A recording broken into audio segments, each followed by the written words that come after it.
आज आपण आडा शिवार या गावामध्ये एका शेतामध्ये भेट देणार आहोत। तरी आपण सांगू शकता का हा रस्ता आडा शिवारापासून किती अंतर आहे आणि कुठे जातो? आणि हे गवळी बाबा मंदिराच्या जवळ आहे हा रस्ता।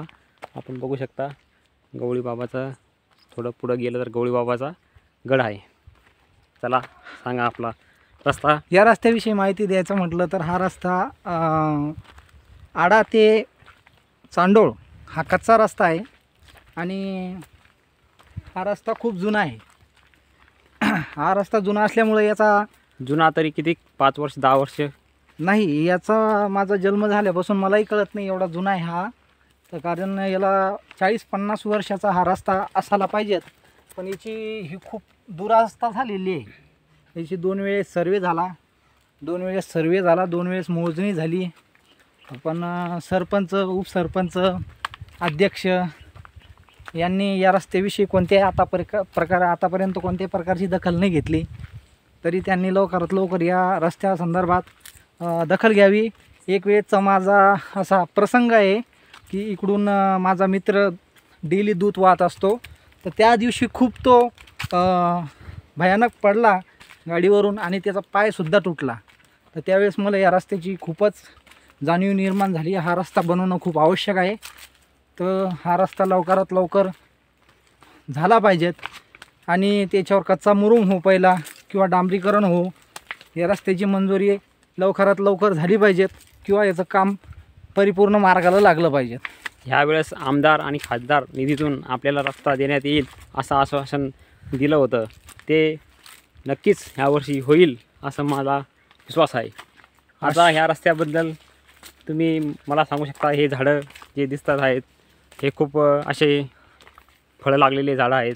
हे सीताफळी नावाचे झाडं आहे। हे म्हणजे खूप एक पारदर्शक झाडं आहे। याला वातावरणामध्ये सेट होणारे लवकरात लवकर झाडं येते, कारण हे कोरडवाहू क्षेत्राच्या हिशोबानं हे झाडं इथं आलेले आहे। कारण इकडला जो पूर्ण एरिया आहे हा कोरडवाहू क्षेत्राचा एरिया आहे। याला सीताफळ असं नाव म्हणले जातात। हा कोणता एक म्हणजे नवीन तयार केले गेलेला एक रिसर्च सीताफळ नाही आहे, हा गावरान सीताफळ आहे। अच्छा, म्हणजे हा खाण्यासाठी मार्केटमध्ये जात नाही का? मग मार्केटमध्ये तर खूप कमी लोक नेतात, पण हा एक गावरान पद्धतीचा सीताफळ आहे। अच्छा, आता हे आजूबाजूला खूप डोंगर असं दिसतंय आम्हाला। हो, इथून की तुम्ही जे काल सांगितलं होतं एक तळ आहे आपल्या गावाला आडा शिवाराला, ते तळ पण इथून दिसू शकतं। अशा प्रकारे हे चारी बाजूला डोंगर क्षेत्र आहे। ही पूर्ण म्हणजे हे जो पूर्ण रोड चालला 7 ते 8 किलोमीटरपर्यंत हा पूर्ण चांडोळ शिवारामध्ये चाललेला आहे। अच्छा, मग चांडोळ किती किलोमीटर असेल इथून? इथून चांडोळ आपल्याला 12 किलोमीटर धरता येईल। अच्छा, हां, हा सगळा रस्ता असाच आहे का? मग पूर्ण रस्ता असाच आहे। हा याच्यापेक्षाही पुढं खराब रस्ता आहे, म्हणजे हा घाटातून रस्ता जातो, त्याच्यानंतर पुन्हा हा डोंगरदऱ्यातून रस्ता जातो, नदीतून रस्ता जातो। म्हणजे हे एका टायमाला लवकरात लवकर पायी पोहोचण्याचा हा शॉर्टकट मार्ग होता। आता त्याचा जास्तीत जास्त उपयोग गाडी बैल मोटारसायकल सायकल कधीकधी ट्रॅक्टर अशा वाहनांनी शॉर्टकट केला जातो, पण सहसा शक्यतो जास्तीची अडचण अति पाऊस झाल्यामुळं काही ठिकाणी अशी अडचण आहे, नद्याला पूर येतात, नाल्याला पूर येतात, त्याच्यानंतर पुन्हा ओढ्याला पूर येतात। असे तिन्ही प्रकारचे नदी नाली ओढे याच्यावर अटॅच केलेले आणि अटॅचला आहे तो रोड। त्याच्यामुळं खूपशा अडचणी अशा आहे की शेतकऱ्याचं जाणं येणं खूप घातक आहे, कारण हा रस्ता खूप भयानक अशा जंगलातून सुद्धा जातो समोर। भयानक म्हणजे तुम्हाला काय म्हणायचं? इथं चित्ते वाघ टायगर असं म्हणायचं आहे का? अस्वल? हां, वन्य प्राण्यांच्या जंगलातून जाणारा हा रस्ता आहे आणि शक्यतो अस्वल शक्यतो आढळतो आणि चित्ता पण आढळतो। खूप असे डेंजर वन्य प्राणी या रस्त्यानं आपल्याला आढळतात आणि शक्यतो जाताना हा 6च्या नंतर याचा उपयोग कोणी या रस्त्याने करत नाही। एकदम हा एकदम सुनसान होऊन जातो, अंधार। बर, आता इथं शेत आपण बघू शकतो। हो, ही मक्काची कोरडवाहूची शेत आहे सर्व। इथं जून जुलै या महिन्यामध्ये खूपशा शेतकऱ्यांनी मक्का लागवड केली होती आता पाण्याचा पूर्ण सीझन संपून गेलं, म्हणजे पावसाळा संपून गेला आणि त्याच्यानंतर आता जे मक्का काढणीचं जे सीझन आहे ते सुरू आहे. त्याच्यामुळं मक्का लोकांनी आता जे कणस आहे ते एका ठिकाणी जमा केलेले आहे. अच्छा. हां, नंतर मग हे यांना कट करून हे हार्वेस्ट करणार आहे. दुसरी एक माहिती उपलब्ध देऊ शकतो त्याच्यामध्ये मी, की इथून आपल्याला आहे ना पूर्ण धरणाचं एक लोकेशन टॅप करता येतं. बघा एकदा धरणाकडे दाखवा आपल्या. अच्छा. हां, हे धरण आडा धरण म्हणून ओळखल्यात येईल का? हो, आडा धरण म्हणून एक ओळखल्या जातात. याचं पूर्ण एकदा झूम टॅपेशन करा जरा. बराबर दिसतं पूर्ण. हो. हां, हे म्हणजे हे उच्च टेकड्यावरून आपल्याला ते पाण्यात आलं तरी हे तिकडं ते एक मंदिर दिसते आम्हाला हां, टेकडीवर. ते कोणत्या? ते गजानन महाराजचं मंदिर आहे. ते पूर्ण भारत शिवारामध्ये येतं असं माझा अंदाज आहे. अच्छा. हां, चला. तर आपण बघू शकतो हा रस्ता चांदोड रस्त्याकडे जाणारा शेतकऱ्यांच्या हितासाठी रस्ता बनवलेला. हा एक दुरावस्था झालेली पूर्णची पूर्ण या रस्त्याची, आणि 2 वेळेस मोजणी झाली या रस्त्याची, कोणी दखल नाही घेतली. त्याच्यामुळं हा रस्ता असाच पडून आहे आणि आतापर्यंत त्याची कोणाच दखल न घेतल्यामुळं या रस्त्याचं कामकाज पूर्ण थांबलेलं आहे. आपण बघू शकतो की हा रस्ता एकदम असा टेकडीवर आहे. हा टेकडीच्या तिकडे टाकी बघू शकता आपण. ही टाकी एकदम लेवलला आलेली आहे गावाची आपला जलजीवन टाकी. मिशन अंतर्गत मध्ये जलकुंभवरून सुद्धा आपल्याला हा रस्ता दिसतो. त्या जलकुंभाची हाईट जवळजवळ 100 फुटापर्यंत आहे. अच्छा. तिथं तुम्ही त्या जलकुंभावरून बघू शकता की हा वरचा स्थान उच्चीचं म्हणजे स्थान आहे. एकदम सरफेस लेवलला आहे समजा. हा, म्हणजे हे उच्च स्थानावर आपण आलेलो आहे. अच्छा. हा, फेस टू फेस आलेलो आहे. बरोबर. इथं आता आपण बघू शकतो की वेगवेगळ्या प्रकारची झाडी आहे, जंगल आहे. हो, हे जंगल खूप पौराणिक जंगल आहे. इथं म्हणजे शक्यतो सीताफळीची खूप एक नैसर्गिक वातावरणात आढळणारे झाडं दिसतात तुम्हाला. सीताफळी सर्वात जास्त झाड दिसते. अच्छा.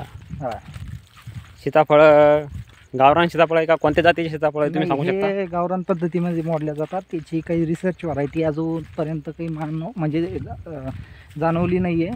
पण हे सीताफळ पिकल्यानंतर जास्त वेळ टिकत नसल्यामुळं शेतकरी रिस्क घेत नाही. हा, हे म्हणजे खाण्यासाठी खूप व्यवस्थित लागतात ते त्या सीझनमध्ये. यावेळेस जास्त प्रमाणात सीताफळ कोणी खाल्ले नाही, कारण या मागच्या वेळेस आलो तुम्ही सीताफळ तसेच पिकून खाली पडत होते. हो हो हो, बरोबर बरोबर. यावेळेस पावसाचा पण प्रमाण असल्यामुळं, थंडीचं प्रमाण असल्यामुळं सीताफळाला मागणी मार्केटमध्ये कमी होती. नाहीतर इथून आडा शिवारातून बरोबर उच्च दर्जाचे सीताफळ पूर्ण हे किती आडा शिवार हे किती हेक्टरमध्ये असेल? आडा शिवार हे किती हेक्टरमध्ये असेल तर काही माझा असा अंदाज आहे 3000 हेक्टर काहीतरी असं क्षेत्र सांगितलं जातं. चला, तर या 3000 हेक्टर आहे बघा सीताफळ असे तुटून पडलेले खाली. हे 3000 हेक्टरमध्ये असलेलं शिवार इथून उच्च क्वालिटीचे हाय स्टँडर्ड सीताफळं हे मार्केटमध्ये जात असतात. तरी इथून जे मजूर आहेत जे इथून मार्केटमध्ये पुरवतात म्हणजे या ठिकाणची सीताफळं सिटी लेवलला संभाजीनगर, चिखली, भोकरदन, बुलढाणा, जाफराबाद या ठिकाणी जातात. अच्छा. जर याचं व्यवस्थापन केलं तर हे इंटरनॅशनल लेवलला सुद्धा जाऊ शकतात. इथून बाजारपेठ उत्पन्न होऊ शकते सीताफळाची, कारण की इथं नॅचरल सीताफळं आढळतात. अच्छा. तर आपण बघू शकतो सीताफळाची झाडं खूप छान लागतात, गोड लागतात खायला. आणि या सीताफळाचं तुम्हाला एक मी वैशिष्ट्य सांगतो माझ्या अनुभवानुसार. या सीताफळाच्या झाडाकडे करा तुम्ही. या झाडाचं एक असं वैशिष्ट्य आहे की हे सीताफळ माझ्या जन्माच्या अगोदरपासूनही हे झाड आहे. आपण त्याला छाटलं नाही, काटलं नाही, काहीच जर केलं नाही तर हे त्याच्या सीझनमध्ये ते आपल्याला फळं देऊन जातं. बरोबर. याची म्हणजे तोड नाही झाली पाहिजेत, काही म्हणजे रिकामा कोणत्याही प्रकारचं नुकसान नाही, डंगी तोडणं असं नुकसान नाही जर केलं तर हे झाड आपल्याला 12 महिन्यात एका टायमाला खूप सीताफळ देऊन जातात, जवळजवळ 2 क्विंटलपर्यंत. हे जनावर वगैरे हे सीताफळ झाडाचं नुकसान करत नाही का? जनावर झाडांचं शक्यतो नुकसान करत नाही, कारण ते एका बाजूला असतात. म्हणजे ज्यावेळेस पिकले तर त्यावेळेस ती सीताफळ ऑटोमॅटिक खाली पडतात जमिनीवरती. बरं. तर हे सीताफळ येण्याचा कोणता कालावधी असतो? वर्षातून एकदा, दोनदा, तीनदा, पाचदा, किती वेळेस हे सीताफळ पाण्यावर येते? डिपेंड करते निर्भर. जर रिसर्च व्हरायटी असली, समजा VNR सारखी जर व्हरायटी असली तर ती एका वर्षामध्ये 2 वेळेस देते. पण गावरान ही अशी एक व्हरायटी आहे की ती खरीप सीझनमध्येच त्याला फळं लागतात, म्हणजे त्याला कळी येतात पहिले आणि त्याच्यानंतर त्याच्यामधून फळाची निर्मिती होते आणि ते बरोबर खरीपचं जसं जसं सीझन संपत जातं तसं तसं त्याला फळ मोठं होऊन पिकाला सुरुवात होतं. म्हणजे ज्यावेळेस आपला मान्सून पाऊस निघून जातो 4 महिन्याचा, तर त्यावेळेस त्या सीझनमध्ये आपल्याला ते खायला भेटतात. अन्यथा उन्हाळ्यामध्ये भेटणार नाही, तुम्हाला हिवाळ्यामध्ये भेटणार नाही. आणि एक वैशिष्ट्य मी फळाच्या बाबतीमध्ये सांगतो की काय असतं की कोणत्याही एक सीझन नॅचरल पर्यावरणाने बनवलेलं आहे, तर त्या सीझनमध्ये ते फळं खाल्ल्या गेलं पाहिजेत. आता थंडीच्या दिवसात आवळा हा खाल्ल्या गेला पाहिजेत आणि आंबा हा उन्हाळ्यामध्ये खाल्ल्या गेला पाहिजेत. इकडं दाखवू शकतो मी अजून एक नॅचरल वातावरण आहे. हे माझं शेत आहे, स्वतः मी त्याच्यामध्ये गहू पेरलेला आहे आणि तुम्हाला दाखवू शकतो मी की समोरही दाखवू शकतो.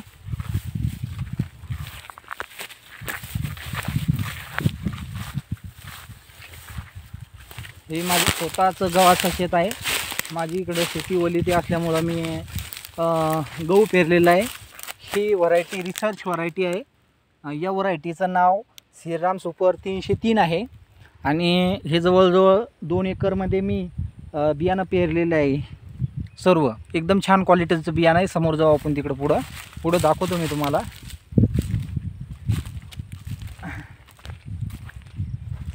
एकदम बढिया असं रिसर्च व्हरायटीचं बियाणं. इथल्या उंचीवर हे आपण गहू पेरलेला आहे. हा गहू येण्याचा कालावधी कालावधी म्हणजे आता याचा जो खरीप संपला, आता रब्बी सुरू झाला, तर रब्बी हा सीझन जवळजवळ सुरू होऊन 8-10 दिवस झालेले आहे आणि या सीझनमध्येच गव्हाची लागवड मी करत असतो. तर याला म्हणजे एक 10 ते 12 दिवस झालेले आहे. अच्छा. हां, तर 10 ते 12 दिवसामध्ये हां. याची उंची आपण बघू शकतो. इथपर्यंत याची उंची आहे 10 ते 12 दिवसामध्ये. हो, समोर पण ओके. दाखवण्यासारखं विशेष आहे. मी दाखवतो तुम्हाला अजून. चला पुढे.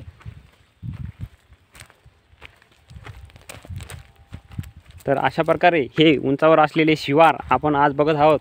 या शिवारामध्ये कोणते पीक घेतले जाते, या शिवारामध्ये कशा पद्धतीने पिकाचं योग्य पद्धतीने मशागत केली जाते, हे आपण बघू शकतो. आता आपण बघू शकता की अगोदर इथं मक्का लावलेली होती.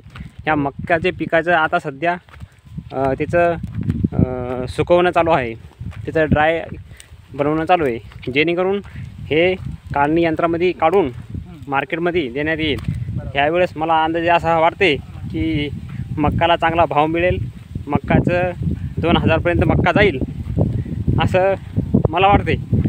तर विषय असा आहे की हे मक्काचा माझा गंज आहे, पण याच्यामध्ये काय झालेलं आहे की तिची जी गुणवत्ता आहे मावचरवर ठरवल्या जाते. क्वालिटी, सुपर क्वालिटी, ह्या सगळ्या काही गोष्टी त्याच्या गुणवत्तेवर ठरवल्या जातात. ठीक आहे.